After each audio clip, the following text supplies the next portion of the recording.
শিবদা।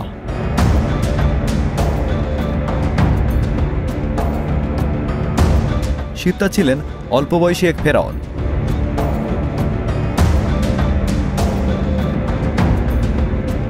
যিনি মাত্র 10 বছর বয়সে সিংহাসনে বসেন।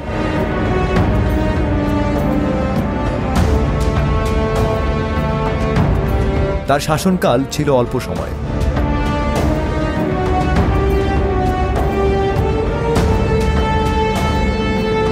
কিন্তু তার সমাধি ইতিহাসের এক গুরুত্বপূর্ণ অধ্যায়।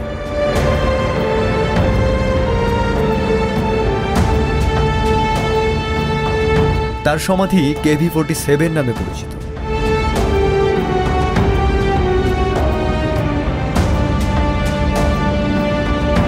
এটি রাজাদের উপত্যকায় আবিষ্কৃত হয় 1905 সালে।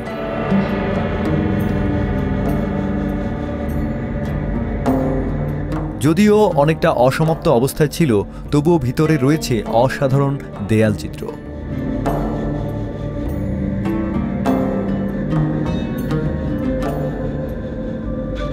দেয়ালে দেখা যায় মৃত্যুর পর আত্মার যাত্রা, ওসিরিসের সাথে সাক্ষাৎ এবং পরকাল ধারণা।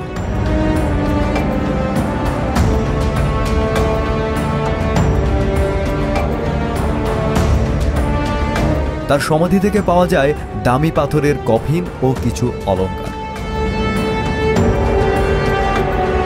শিবদা প্রমাণ করেন বয়স নয়, স্মরণীয় হয়ে ওঠার জন্য লাগে সময় ও ইতিহাসের হাতছানি।